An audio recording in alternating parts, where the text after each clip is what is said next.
প্রত্যেকটা মানুষেরই কর্মফল ভোগ করতে হয়। যে যার যেরকম কর্মফল সে সেটা ভোগ করবে, এটাই হচ্ছে স্বাভাবিক, এটা হচ্ছে প্রাকৃতিক নিয়ম। আপনারা জানেন একজন টিকটকার ইতু মিয়াজি নামে, আমি হয়তো অনেকেই চেনেন, আর যারা না চিনছেন আমার বাম পাশে স্ক্রিনে একটা ছবি দিয়ে দিচ্ছি ইতু মিয়াজির।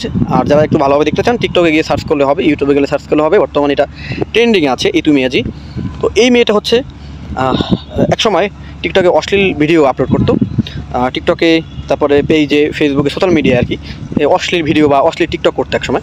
তো এই মেয়েটা হচ্ছে বর্তমানে হচ্ছে আপনার ডুয়েটে হচ্ছে আপনার চান্স পাইছে, ডুয়েটে চান্স পাইছে বলতে ডুয়েটে তাকে নিয়োগ দেওয়া হয়েছে প্রভাষক হিসাবে। তো এটা আসলে ডুয়েটে যারা রয়েছে, শিক্ষার্থী যারা রয়েছে, তারা আসলে এটা কোনোভাবে মানতে পারতেছে না। কারণ একজন টিকটকার কী শেখাবে, এটা আসলে তাদের মূল দাবি। তারা বর্তমানে এটা নিয়ে আন্দোলন শুরু করছে বা আন্দোলন করতেছে যে একজন টিকটকার কীভাবে একজন প্রভাষক বা একজন শিক্ষিকার দায়িত্ব পালন করে, এটা কোনোভাবে তারা মানতে পারতেছে না।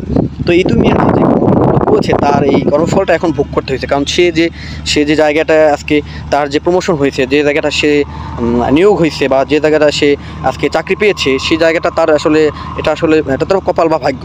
কিন্তু সে যে কাজগুলো করেছে তার পরিফল বা পরিপ্রেক্ষিতে তার আজ এই কর্মফল ভোগ করতে হয়েছে। তো পৃথিবীতে একটা জিনিসই আসলে যে যেরকম কর্ম করবে তার কর্মফল এভাবে ভোগ করতে হয় প্রতিনিয়ত, এটা হচ্ছে কথা। যাই হোক, আজকের ভিডিওটি পর্যন্ত। সবাই ভালো থাকবেন, সুস্থ থাকবেন। আসসালামু আলাইকুম।